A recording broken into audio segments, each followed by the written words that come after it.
Bible నుండి ఖురాన్ను copy కొట్టిర్రు అని అంటే మీరు ఏమంటారు చెప్పండి? సరే, ఇప్పుడు బైబిల్ నుండి ఖురాను కాపీ కొట్టారా లేదా అన్న విషయం తెలియాలంటే ముందు బైబిల్పై అవగాహన ఉండాలి, ఖురాన్పై కూడా అవగాహన ఉండాలి. రైట్, నేను కొన్ని విషయాలు చెప్తా, అవి అవునా కాదా మీరు చెప్పండి. బైబిల్లో లోతు ఉంటే ఇక్కడ లూతు అని ఉంటుంది, అక్కడ ఆడాము అని ఉంటే ఇక్కడ ఆదాము అని ఉంటుంది, అవును. అక్కడ యేసు అని ఉంటే ఇక్కడనేమో ఈసు అని ఉంటుంది. కాపీ కొట్టారంటున్నారు, చెప్తున్నాను. ఓకే, ఒకవేళ బైబిల్ నుండి ఖురాను కాపీ కొట్టారు అంటే ఇప్పుడు మీరు చెప్పినట్లుగా దావీదు ప్రస్తావన బైబిల్లో ఉంది మరియు ఖురాన్లో ఉంది, లూతు ప్రస్తావన బైబిల్లో ఉంది మరియు ఖురాన్లో ఉంది. అక్కడేమో యేసు, ఇక్కడేమో ఈసా, అక్కడేమో యాడమ్, ఇక్కడేమో ఆదం. కాబట్టి బైబిల్ నుండే ఖురాన్ని కాపీ కొట్టారని కొంతమంది భావిస్తున్నారు. దీనికి కొద్దిగా ప్రశాంతంగా మీరు జవాబు వినేటటువంటి ప్రయత్నం చేయండి. ఉదాహరణ నేను చెప్పే విషయం ఏంటంటే, దావీదుని దావుద్ అలైహిస్సలాం, దావుద్ అని ఇక్కడ అంటారు. అయితే దావీదు గురించి బైబిల్ ఏం చెప్తుందంటే దావీదు వ్యభిచారం చేశాడని బైబిల్ అంటుంది. కానీ ఖురాన్ దావీదు వ్యభిచారం చేయలేదు, ఆయన పరిశుద్ధుడు, అంటే ఆయన పరిశుద్ధుడు, వ్యభిచారం అన్న ప్రస్తావన ఇక్కడ లేదు. ఒకవేళ కాపీ కొడితే అక్కడ వ్యభిచారం చేశాడు, ఇక్కడ వ్యభిచారం చేశాడు అని ఉండాలి. రెండో విషయం ఏంటంటే ఇక్కడ లూతు, అక్కడ లూత్ అని బైబిల్లో ఉంది, ఇక్కడ అక్కడ లోతు అని బైబిల్లో ఉంది, ఇక్కడ లూత్ అలైహిస్సలాం అంటారు. అంటే లోతు తన సొంత కూతుళ్ళ వ్యభిచారం చేశాడు, లోతు ప్రవక్త తన సొంత కూతుర్లతో వ్యభిచారం చేశాడు, శయనించాడని బైబిల్లో ఉంది. కానీ ఇది చాలా తప్పు, ఖురాన్ ప్రకారంగా ఇలాంటి విషయం లేదన్నమాట. కాబట్టి బైబిల్లో మీరు చూసినట్లయితే యేసుక్రీస్తు మద్యపానం సేవించాడు అంటే ఆయన మద్యం తాగాడని బైబిల్లో ఉంది. ఖురాన్లో ఆ విషయం ఒప్పుకోదనమాట. అంటే దావీదు వ్యభిచారం చేయలేదు, లోతు తన కూతుళ్లతో వ్యభిచారం చేయలేదు, యేసుక్రీస్తు మద్యం తాగలేదని ఖురాన్ అంటే పేర్లు మార్చి క్యారెక్టర్లు కూడా మార్చుకున్నారు అన్నట్టు. అంటే నేను చెప్పే విషయం ఏంటంటే ఇప్పుడు ఒక వ్యక్తి కాపీ కొట్టినప్పుడు అక్కడ అపరిశుద్ధులు ఎట్లయిపోతారు, ఇక్కడ పరిశుద్ధులు ఎట్లయిపోతారు, మొదటి విషయం. సరే, రెండో విషయం ఏంటంటే ఇక్కడ మీకు అర్థం అవ్వడానికి నేను ఒక విషయం ఏం చెప్తున్నానంటే బ్రదర్, బైబిల్ అనేది అప్పుడు అర్మాయిక్ భాషలో ఉంది కదా, బైబిల్ అర్మాయిక్ భాషలో ఉంది. సరే, ఖురాన్ కంటే ముందే బైబిల్ ఉంది, అవును కదండి, ఖురాన్ కంటే ముందే బైబిల్ అనేటటువంటి పుస్తకము ఉంది. అయితే ఇప్పుడు ఈ బైబిల్ అనేది అర్మాయిక్ భాషలో అవతరిస్తే ఖురాన్ అనేది అరబీ భాషలో అవతరించింది. ఇక్కడ మీరు తెలుసుకోవాల్సిన విషయం ఏంటంటే క్రీస్తు శకం 700 సంవత్సరంలో మీకు ఖురాన్ అనేది కంప్లీట్ అయిపోయింది, ఖురాను అనేది అవతరించింది. కానీ ఖురాను అవతరించిన 200 సంవత్సరాల తర్వాత అంటే క్రీస్తు శకం 9లో బైబిల్లోని ఓల్డ్ టెస్టిమెంట్ ని ట్రాన్స్లేట్ చేయడం జరిగింది అరబీ భాషలో. అంటే మీకు ఖురాను యొక్క ఖురాను పూర్తి అయిన తర్వాత, కంపైల్ అయిన తర్వాత, ఖురాన్ పూర్తిగా వచ్చేసిన తర్వాత 200 సంవత్సరాలు గతించిన తర్వాత బైబిల్లోని పాత నిబంధనలను వారు ఏం చేశారు, అరబీలో ట్రాన్స్లేషన్ చేశారు.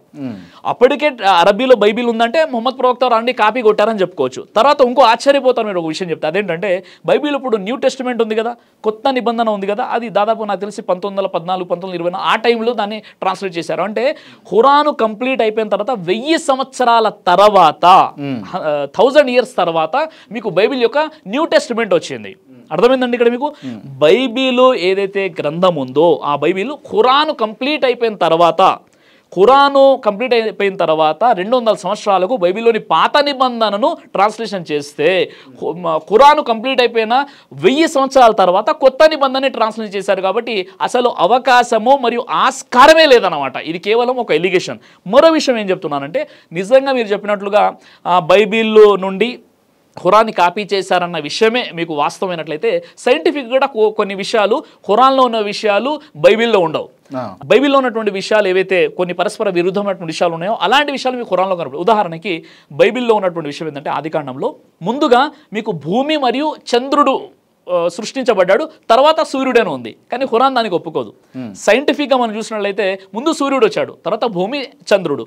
కానీ ఇక్కడ బైబిల్ ఏమంటుంది, ముందు భూమి, తర్వాత మీకు 3వ రోజు చంద్రుడు, 4వ రోజు సూర్యుడు అని ఉంది.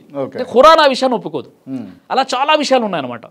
చాలా విషయాలు మీకు కనిపిస్తుంటాయి బైబిల్ నుండి ఖురాను కాపీ చేయలేదు. బైబిల్ ఖురాను ఒకటి కాదు, కాపీ చేయలేదు అని అంటారు. ఈ క్వశ్చన్ ఎందుకు వచ్చింది అంటే వాళ్ళలో ఉన్నటువంటి ఒక అపోహ ఏంటంటే ప్రవక్త వారికి ఎప్పుడైతే గాబ్రియేలు దూత వహీ అంటే దివ్యవాణి తీసుకొని వచ్చారో ఆయన ఏం చేశారు, అప్పటికే ఆయన ఏంటంటే వరహా బిన్ నౌఫీల్ అనేటువంటి ఒక క్రైస్తవ పండితుడి దగ్గరికి వెళ్ళారు. ఎవరు తీసుకెళ్లారంటే ప్రవక్త ప్రవక్త వారి సతీమణి ఖతీజా రదియల్లాహు అన్హా వారికి బాబాయి కొడుకు వరసకు అన్న అవుతారు.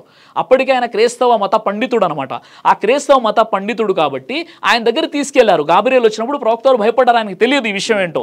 ఆయన కంపించిపోయినప్పుడు వెళ్ళినప్పుడు ఆయన ఏం చెప్పారంటే, ఓ ప్రవక్త, ఓ ముహమ్మదు, నువ్వు ప్రవక్తగా ఎన్నుకోబడ్డావు, నువ్వు భయపడకు.